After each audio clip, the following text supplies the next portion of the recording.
고슴도치 두 마리가 겨울에 여행을 갔습니다. 여행을 이제 떠났어요, 두 마리가. 여행을 갔는데 문제는 이제 밤이 돼서 자려고 하는데 대체가 추워서 잠을 잘 수가 없는 거예요. 그러다 보니까 두 마리가 이제 꾀를 냈죠. 야, 우리 떨어져 있으니까 너무 추우니까 이러다가 얼어 죽겠다.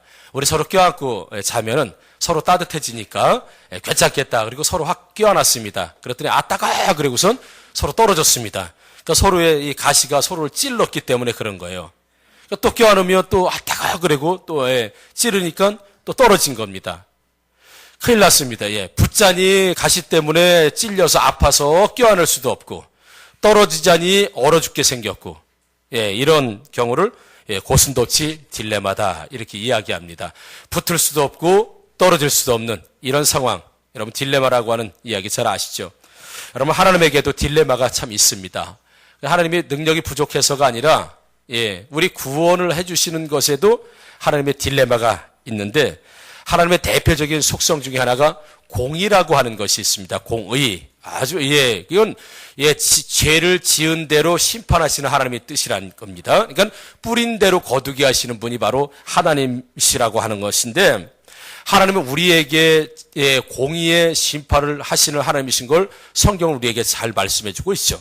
그래서 창세기 2장 17절에 보면 선악을 알게 하는 나무의 열매는 먹지 말라 내가 먹는 날에는 반드시 죽으리라 하시니라 라고 하면서 하나님께서 선악을 알게 하는 나무를 먹으면 반드시 죽을 것이다 라고 이미 선언을 하셨습니다. 그런데 안타깝게 인류의 대표인 아담과 하와가 그 선악과를 따먹게 되죠. 그러다 보니까 하나님께서 심판으로 경고하신 그 말씀, 약속하신 그 말씀이 이루어질 수밖에 없는 거예요. 내가 먹는 날에는 반드시 죽을 것이다. 그래서 사람은 그때부터 이제 죽게 만들어지는 존재가 될 수밖에 없었다는 것이죠.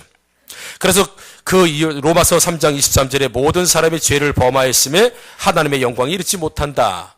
그 위에 태어나는 모든 사람들은 아담의 죄를 물려받았기 때문에 모든 사람이 죄를 범하였다.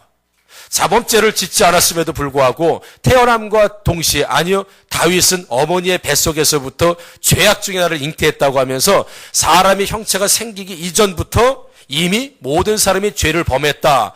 라고 하면 창세기 2장 17절의 말씀 조금 전에 말씀과 비교해 보게 되면 모든 사람이 죄를 범했기 때문에 하나님 앞에서 반드시 죽어야 된다.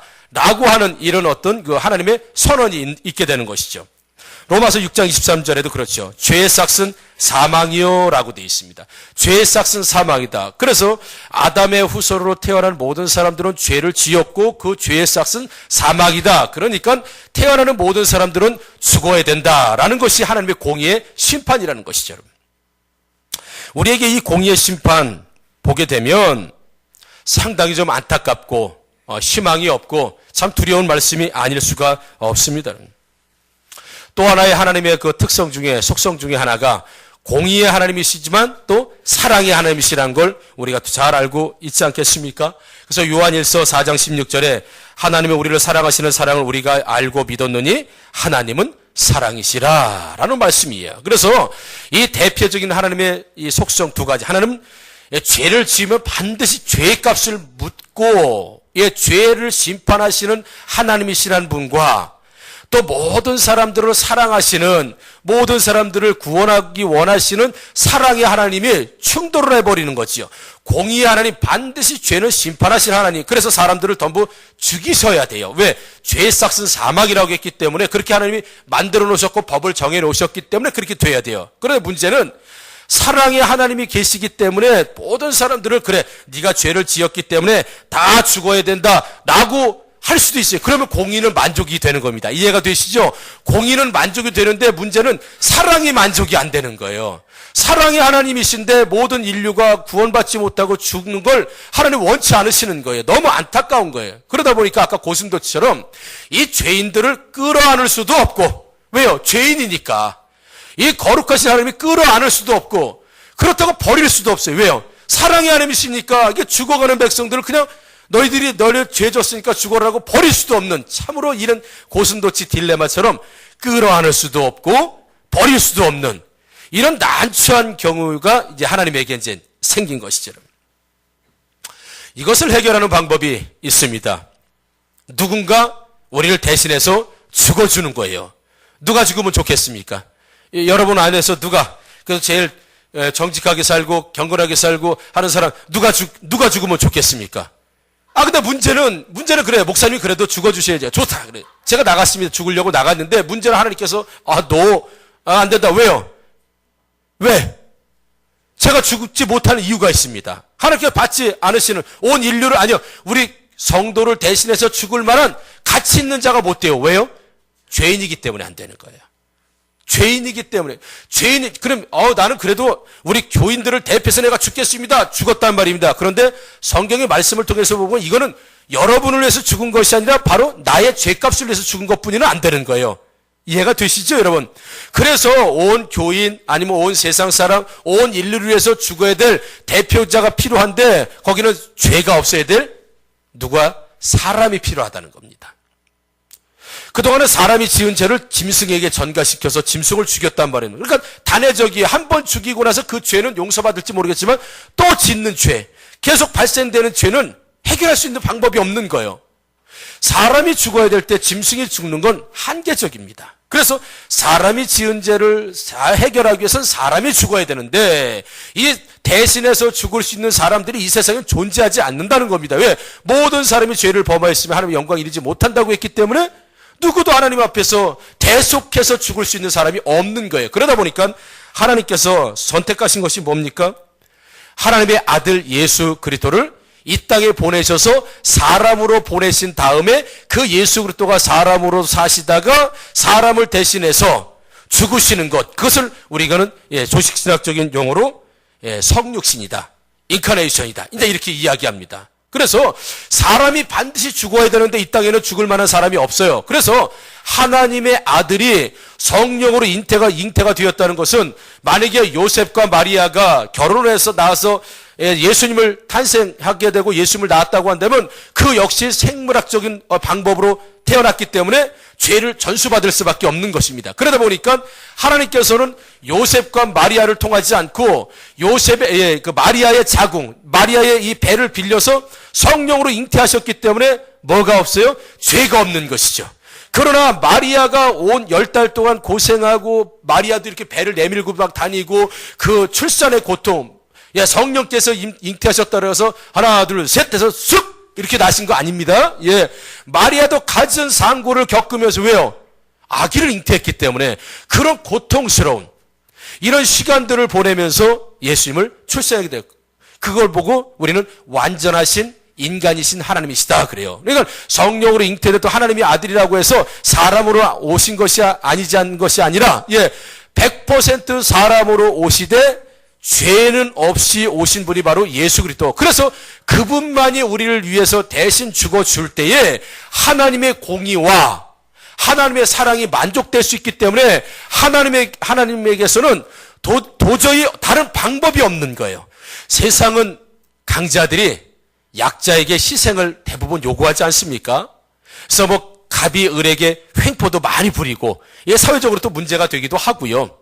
아무튼 보편적으로 보면 강자는 약자에게 희생을 요구하게 되고 희생을 강요하게 되죠. 그렇지만 하나님의 사랑은 그렇지 않은 것입니다. 하나님의 사랑은 오히려 강자가 약자를 위해서 희생하는 사랑.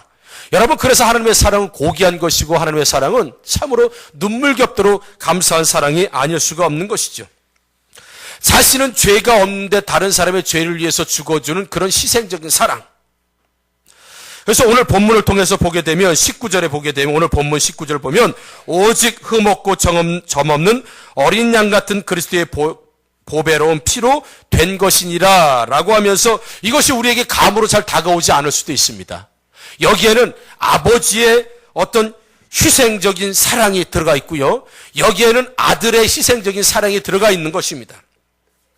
아버지는 아들을 죽음 가운데 내모는 그런 희생적인 사랑, 또 아들은 자기가 직접 죽어야 되는 제물이 되어서 하나님 앞에 바쳐져야 되는 그런 인간이 고통을 겪어야 될 모든 고통을 아주 극심하게 겪고 지나가야 되는 이런 죽어야 되는 이런 희생적인 사랑을 예수 그리스도께서 보여주셨다는 것이죠.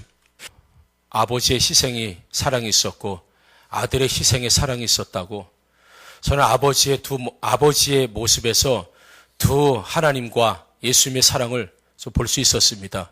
하나는 여러분, 아들이 얼음장 밑으로 사라졌을 때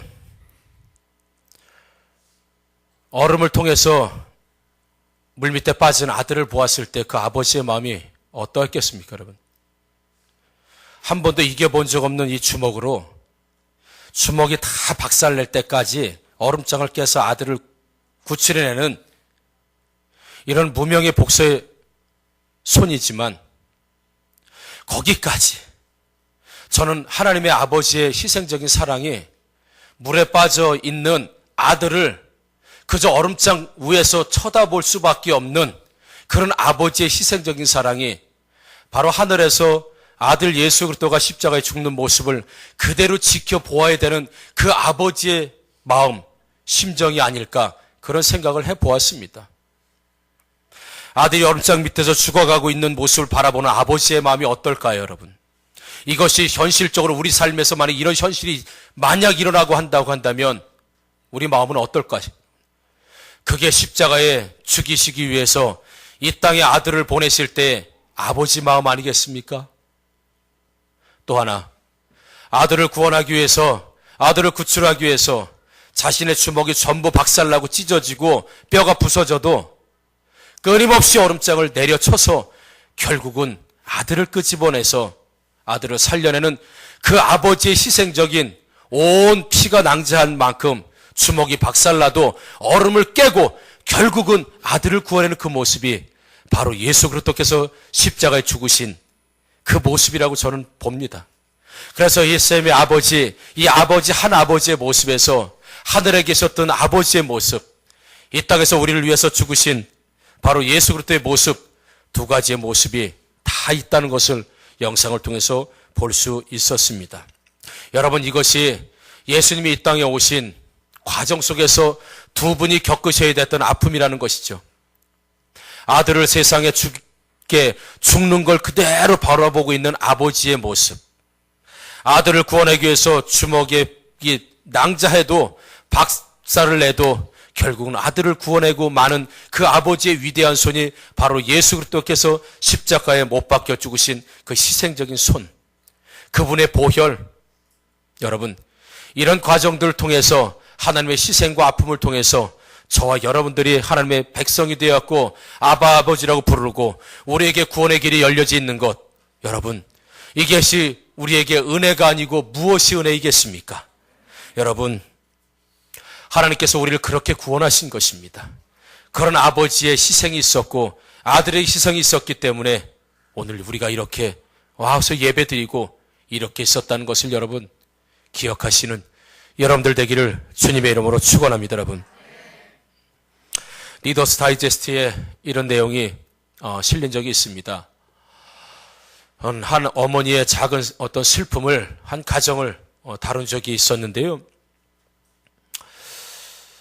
아버지 없이 아버지가 떠났고 엄마 혼자 미혼모였습니다. 아이를 가져서 출산을 했는데 도대체 가난하고 아이를 키울 수 없어서 입양을 보내게 됩니다. 그리고 나서 입양 보내는 20년 동안 이 엄마는 늘 딸이 보고 싶어서 늘 눈물로 지새우게 되죠. 그리고 나서 한 20년의 시간이 흘렀습니다. 20년 시간이 흘러서 이 엄마가 좀 상황이 좋아졌어요. 사는 게 좀 좋아졌습니다. 그래서 변호사를 사서 딸을 찾아 나서기 시작합니다. 20년 동안 헤어져 있던 딸을 만나기 위해서 그는 정말 다녀보지 않은 곳이 없을 만큼 그리고 다니다 결국은 딸을 만나게 됩니다. 그때 딸을 만난 딸은 20살이 넘은 딸이었는데 밤무대에서 노래하는 가수가 되어 있었습니다. 그것도 역시 맹인 가수죠. 그러면서 이 맹인 딸은 자기 자신을 버린 어머니를 20년 동안 증오하면서 살 수밖에 없는 것이죠. 자기를 버렸기 때문에. 그리고 만나자고 하는 엄마의 그런 간청을 거절하게 됩니다. 나를 버린 엄마는 내가 만날 수 없다. 나를 버린 엄마가 이제 와서 뻔뻔스럽게 어떻게 해서 나를 만나러 오느냐? 절대 만나지 않겠다라고 단호하게 거부합니다. 그렇지만 엄마의 간곡한 부탁과 또 변호사의 간곡한 부탁으로 두 사람은 만나게 됩니다. 그러면서 엄마를 만나자마자 딸이 이렇게 소리칩니다. 엄마! 내가 정상인으로 태어났어도 엄마가 나를 버렸을 거예요? 내가 정상적으로 태어났으면 엄마가 나를 버렸겠어요? 내가 맹인으로 태어났으니까 엄마가 나를 버린 거 아니야? 나는 그런 엄마를 20년 동안 증오하며 살았어요. 당신은 내 엄마가 될 자격이 없어요. 당신은 내 엄마가 아닙니다. 라고 소리를 지르기 시작합니다. 분노가 폭발하게 된 거죠. 그럴 때 엄마는 소리 없이 울면서 딸의 얼굴을 만집니다. 만지는 게 아니라 더듬습니다. 딸의 마음이 쿵 내려앉습니다.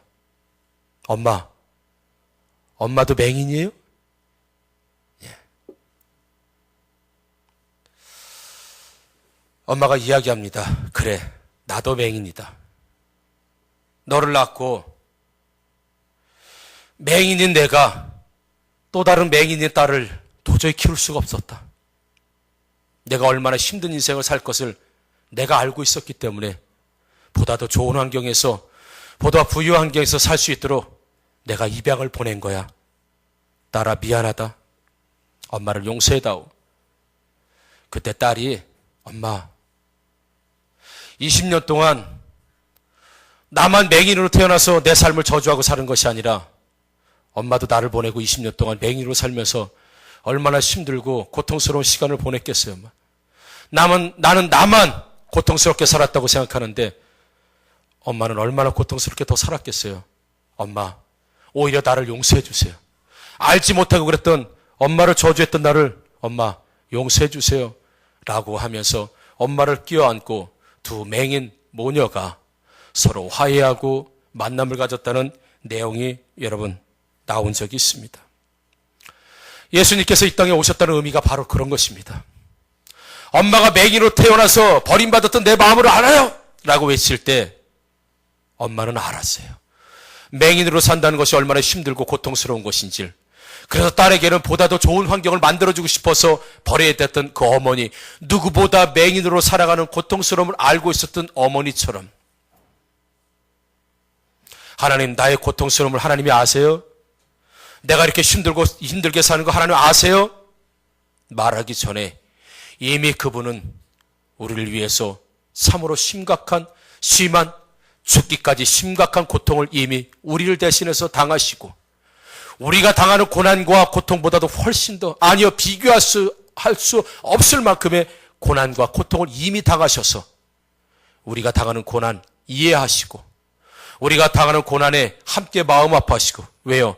그분이 먼저 당하셨기 때문에, 그분이 먼저 경험해 보셨기 때문에, 이미 딸이 맹인이기 전에 엄마가 먼저 맹인으로 살아본 아픈 삶을 살아봤기 때문에 딸이 얼마나 아프게 살 것인지를 알고 있었던 엄마라는 사실을 여러분 꼭 기억하시면, 우리 삶에서 우리와 함께 하시는 하나님, 고난의 현장 가운데서 우리와 함께 하시는 하나님, 그 하나님이 우리의 삶의 현장에서 늘 우리와 함께 하시는 그분이신 줄 우리 믿습니다, 여러분.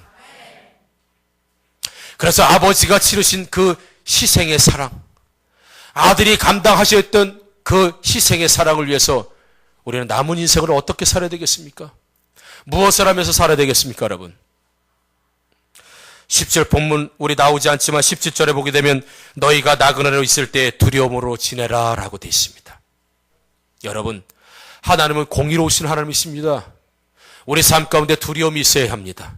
하나님을 믿는 우리의 두려움이 있어야 돼요. 여러분, 사랑의 하나님도 우리가 인식하고 알고 있지만 반드시 죄는 심판하신다는 공의의 하나님, 그래서 우리가 살아갈 동안 우리가 경건하게 살 수 있도록 여러분 두려움으로 지내될 뿐만 아니라 하나님이 우리를 사랑하신 것처럼 21절에 너의 믿음과 소망이 하나님께 있게 하셨느니라, 그러면서 22절에 마음으로 뜨겁게 서로 사랑하라 라고 말씀하셨습니다. 여러분, 사랑받은 우리들, 하나님의 희생으로 구원받은 우리들이라고 하면 마땅히 우리도 서로 뜨겁게 사랑한 존재들, 그런 관계들이 되어야 되지 않겠습니까? 주님이 그런 값진 희생, 피 흘림의 희생, 그 희생의 사랑을 우리에게 보여주시고 우리를 사랑하셨던 것처럼 피차 서로 사랑하는 가족, 피차 사랑하는 우리 성도들, 피차 사랑하는 서로가 되어서 뜨겁게 사랑하시면서 살아가는 저와 여러분들 되기를 다시 한번 주의 이름으로 축원하고 부탁드립니다. 아멘. 기도하겠습니다.